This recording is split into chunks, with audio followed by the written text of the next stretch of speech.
دینداروں، مجلس میں بیٹھے لوگوں، ڈمریا والوں، اور میری آواز جہاں تک جایا کرے گی، اور لوگوں اس بات پہ غور کرو، اگر کسی کو حکومت میں بچانی ہوتی، بڑے بڑے بادشاہوں کی پھر موت نہ آتی،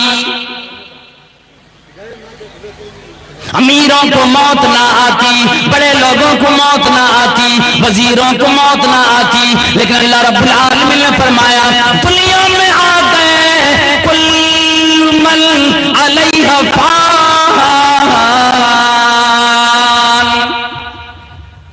جتنی بھی چیزیں، جتنے بھی مخلوقات زمین پر، ہر ایک کو فنا ضرور آیا کرے گی،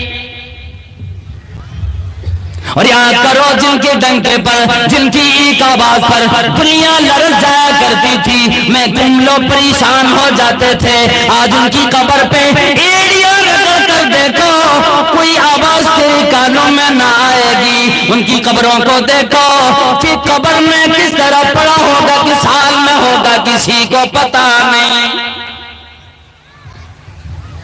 کہ جن کی ڈنکے پہ لرزتے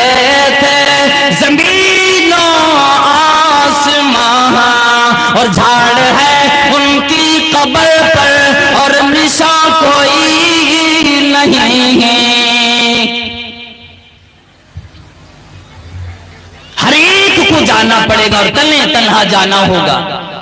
ہوشیار آدمی کا کام یہ تیاری اس گھر کی کر لیتا ہے، ہر وقت اسے یاد رکھا کرتا ہے، اس لیے کہ عثمان غنی رضی اللہ تعالیٰ عنہ کے سامنے جنت کا بیان کیا جاتا نہ روتے، جہنم کا بیان آتا رونا نہ آتا، روتے بھی اتنا نہ روتے جتنا کہ عثمان غنی رضی اللہ تعالیٰ عنہ جو کہ عشر مبشرہ میں سے ہے، جن کا نام لقب ذوالنورین پڑا، نبی صلی اللہ علیہ وسلم کی دوہرے داماد بنے، جن کو اللہ رب العالمین نے غنی بنایا، اتنا مالدار بنائے، خلیفہ ثالث بنائے، دنیا میں جن کی حکومت چلی، اللہ نے جن کو جنتی ہونے کا پروانہ زمین پر دے دی، وہ اس شخصیت کا حال کو دیکھو، اس صحابی کا حال کو دیکھو، کسی قبر کو دیکھ کر رونے لگتے، یہاں تک کہ داڑھی کے بال جتنے سارے تربتر ہو جاتے۔ ایک غلام تھا جس کا نام تھا ہانی، سوال کرتے آپ کے سامنے تمام چیزوں کا ذکر آتا، اتنا نہ روتے جتنا قبر کو دیکھ کر ہوتے، وجہ کیا ہے آخر؟ وہ فرماتے ہیں کیا تمہیں یہ بات نہ ملی؟ نبی کریم صلی اللہ علیہ وسلم نے فرمایا ان القبر اول منزل من منازل الاخرہ فإن نجا منه احد فما بعده ایسر منه وإن لم ينج منه فما بعده اشد منه۔ کیا تمہیں یہ بات نہ ملی اور میرے غلام،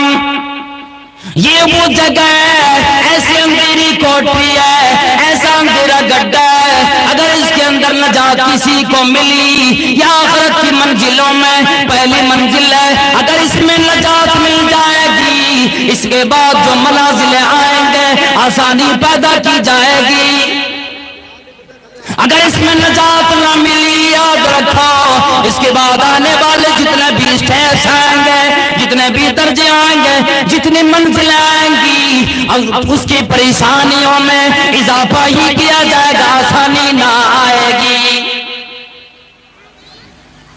یہ وہ منزل ہے، اس لیے رونا آتا، اور نبی کریم صلی اللہ تعالی علیہ وسلم نے فرمایا اے لوگوں سنو ان للقبر زغتتن، قبر کے لیے ایک حق بنتا ہے کہ جب بھی کوئی مردہ، جب بھی کوئی جنازہ لاش رکھی جاتی ہے تو ایک مرتبہ وہ قبر اسے دباتی۔ ہم اور آپ سوچے ہوں گے نمازی بن جائیں گے، روزے دار بن جائیں گے، نیکوکار بنیں گے، یا کم از کم یہ سوچ رہے ہوں گے فلاں حاجی صاحب کتنا نیکوکار آدمی بنے، شاید قبر کی اس دبوچنے سے محفوظ رہ گئے ہوں گے۔ اللہ کے نبی صلی اللہ تعالی علیہ وسلم نے فرمایا ھذا الذی تحرک لہ العرش وتشهده 70,000 من الملائکہ۔ اور میرے صحابہ کرام تمہارا کیا خیال ہے؟ اور آپ صلی اللہ علیہ وسلم نے یہ بات اس وقت فرمائی جب صحابہ کرام فرمانے لگے نبی کریم صلی اللہ علیہ وسلم جب اتنے لوگوں کا جنازہ آج تک ہم لوگوں نے اٹھایا، اتنے لوگوں کو اٹھایا، جو لوگ یقیناً اندازہ کرنے والے نے کیا ہوگا جب آدمی کی جسم میں روح باقی ہوتی ہے، جنازہ جب وہ بنانا ہوتا ہے، جب آدمی زندہ ہوتا ہے، کچھ یوں مردے کے مقابلے میں ہلکا محسوس ہوتا ہے، لیکن جب جنازہ اٹھایا جاتا ہے اس زندہ کے مقابلے میں مرنے کی بعد اس کی جنازے زیادہ وزنی ہو جاتے ہیں۔ صحابہ کرام فرمانے لگے اللہ کے نبی صلی اللہ علیہ وسلم اتنے جنازے اٹھائے آج تک ہمیں ایسا محسوس نہ ہوا، جبکہ یہ سعد بن معاذ رضی اللہ تعالیٰ عنہ لہیم و شہیم آدمی ہے، موٹا آدمی ہے، لمبے تڑنگی آدمی ہے، لمبے قد والا آدمی ہے، اتنا بہترین صحابی اللہ کے نبی صلی اللہ علیہ وسلم سے بیان فرمایا، لیکن فرمایا کہ جب ان کی جنازے کو لے کر ہم چلنے لگے جنازہ اس کی کھاٹ اتنا ہلکا لگی، یہ معلوم ہوتا ہے کہ صرف کھاٹ اٹھا کے جنازے کی اس کھاٹ اٹھا کے لے کے چلے جاتے ہیں، اس پر کوئی جنازہ ہی نہیں۔ یہ معلوم ہوتا ہے کہ شاید اس پر کوئی جنازہ ہی نہیں، اتنے ہلکے، ہمیں بڑا تعجب لگتا ہے۔ نبی کریم صلی اللہ تعالی علیہ وسلم نے فرمایا ھذا الذی تحرک لہ العرش، یہ وہی شخصیت ہے جس کی موت پر عرش بھی جھوم اٹھا کہ اب آنے والا پیارا سا بندہ اللہ تحرک لہ العرش، یہ پیارا بندہ کے لیے۔ اور فرمایا وتشهده 70,000 من الملائکہ، ان کی جنازے میں آ لوگوں، کسی کی جنازے میں حاجی حاضرات ہو جائے، کسی کی جنازے میں بادشاہ آئے، کسی کے جنازے میں مکھیا آ جائے، کسی کے جنازے میں بڑے بڑے لوگ آ جائے، لوگ آدمی کہتا ہے دیکھو کتنا پہنچا ہوا آدمی تھا، اس کے جنازے میں فلاں شخص آئے، فلاں حکومت کے لوگ آئے، فلاں مکھیا آئے، فلاں حاکم آئے، فلاں منتری جی آئے، یہ آئے وہ آئے، لیکن اللہ والو اس کا کیا کہنا جن کی جنازے میں کہ اتنے اللہ رب العالمین کے وہ نوری مخلوق آئے، انشاءاللہ جل کریں گے نوری مخلوق، ایک تو نہیں 70,000 فرشتے آئے سعد بن معاذ رضی اللہ تعالیٰ عنہ کی جنازے میں۔ اب 70,000 فرشتوں میں سے کتنے فرشتے وہ جنازے کو اٹھا رکھے ہوں گے، تیرے کندھے پہ پڑنے دیا تب تو وزن ہوگا، تب تو پتہ لگے گا۔ لیکن یہ فرمایا کہ جب میرے ساتھ کو گئے قبر میں جس وقت رکھا گیا قبر نے دبوچ لی، فَإِنَّ نَجَا مِنْهُ آدَمُ لَمَا لَنَجَا مِنْهُ سَعْدُ بْنُ مُعَاذ۔ اگر قبر کی دبانے سے کوئی محفوظ رہ جاتا، اور لوگوں اگر قبر کی دبوچنے سے کوئی محفوظ رہ جاتا، میرے ساتھ کوئی قبر نہ دباتی۔ مراد یہ ہے کہ جب بھی سعد رضی اللہ تعالیٰ عنہ کو قبر میں رکھا گیا، قبر نے ایک مرتبہ دبایا، ثم فرجان، پھر اسے کشادہ ہو گئی اور پھر اس کے بعد نہ دبائے گی۔ اللہ والو جب نیک آدمی ہوتا ہے قبر میں رکھا جاتا ہے، ایک دفعہ یہ قبر اسے ضرور دبوچتی ہے، پھر اسے کشادہ ہو جاتی ہے، پھر قیامت تک نہ دبوچے گی، مگر گنہگار لوگ ہو، بدکار ہو، فحاشیوں میں مبتلا رہنے والا ہو، بدماشیوں میں رہنے والا ہو، نیک لوگوں کا مذاق اڑانے والا ہو، نماز کا مذاق اڑانے والا ہو، ایسی لوگوں کو روزانہ ہر وقت قبر کی اندر پیسے جانے سے دوچار ہونا پڑتا ہے۔ ہر وقت قبر دبایا کرتی اور پریشان کرتی ہے، اور نبی کریم صلی اللہ علیہ وسلم فرماتے ہیں کہ قبر کے عذاب کو جو پروردگار عالم نے چھپا دیا، اس کی بھی بڑی وجہ ہے، اور اس کے لیے بھی کئی احادیث ہیں، لیکن اللہ والو یوں جان لیجئے عقل مندارا اشارہ کافی است، یہ نہ کہ ٹائم اتنا ہی ملا اور دینا چاہیے، عمل کی تیار ہو جائیں اگر اشارے آپ سمجھ لیتے۔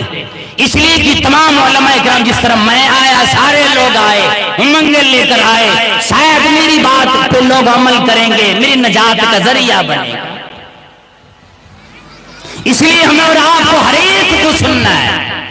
بس انشاءاللہ میں ختم کر رہا ہوں، اور پھر کبھی پروردگار عالم میں زندگی بخشی، وقت ملا، انشاءاللہ پھر بیان کروں گا، اور کوشش یہ کروں گا جو موضوع ہمارا ادھورا رہ جا رہا ہے پھر انشاءاللہ اسی پورا کروں گا۔ تو قبر کے اندر ایک گنہگار آدمی کو یہ دونوں جو کان ہے نا اس کے بیچ میں مارا جاتا ہے، پھر اس کے اندر سے چیخ نکلتی ہے۔ اور ایک بات اور بھی یاد رکھ لیجیے، علماء کرام موجود ہیں، کئی علماء کرام ایسے بھی جو ہمارے استاذ کے بھی لائق ہیں۔ عذاب اگر ہوگا، ہاں قبر میں کسی کو ڈالا گیا ہو، بھیڑیے نے کھا لیا ہو، درندے جانوروں نے کھا لیا ہو، یا کہیں پہ وہ کچل دیا گیا ہو، جلا کر راکھ کر دیا گیا ہو، عذاب ہر دو سائے کو، روح کو بھی ہوتا ہے، جسم کو بھی ہوتا ہے۔ قبر وہی بن جاتی ہر ایک کی جہاں پہ آدمی انتقال کیا ہو، جہاں پہ سڑ جل گیا ہو۔ اگر کسی کو درندوں نے کھا لیا، اسی کے پیٹ میں آدمی کو ثواب ملے گا یا عذاب ملے گا۔ مچھلی کی پیٹ میں کسی کی موت آئی، وہی پہ اس کے لیے قبر ہو گئی، ثواب و عذاب ملیں گے۔ اس لیے کہ عمل کی جس نے تیاری کر لی، جس نے اگلی کی تیاری کر لی، قبر کی تیاری کر لی، پھر قبر میں روشنی کا انتظام ملے گا، جو نیک عمل کریں گے ساتھ جائے گا، قرآن کریم کی تلاوت کریں گے ساتھ میں جائے گی، اور پھر قبر میں ہمارا عزت و احترام کیا جائے گا، جنت کی وہ بالا خانے دکھائے جائیں گے، اور پھر ہمیں یہ کہا جائے خوش ہو جاؤ، غم نہ کرو، تیری لیے اچھا انتظام پروردگار عالم نے تیری عمل کی وجہ سے کیا۔ اس لیے ہمیں آپ کو دعا بھی کرنی چاہیے، عمل بھی کریں، اور اللہ سے دعا بھی کریں، توفیق مانگیں۔ الہ العالمین دنیا میں جب تک زندگی عطا فرمائی، ہم تمام لوگوں کو نیک عمل کی زندگی میں نیک عمل کی توفیق عطا فرما۔ یا اللہ جو اعمال کر رہے ہیں اور جو خرچ ابھی دے رہے ہیں مدرسے میں، دل کھول کر دیں، اور پھر اللہ سے یہ دعا کریں الہی جو ہم نے 2-4 روپے خرچ کر دیے پروردگارہ تو اسے قبول بھی فرما۔ آمین بولیں گے کہ نہیں؟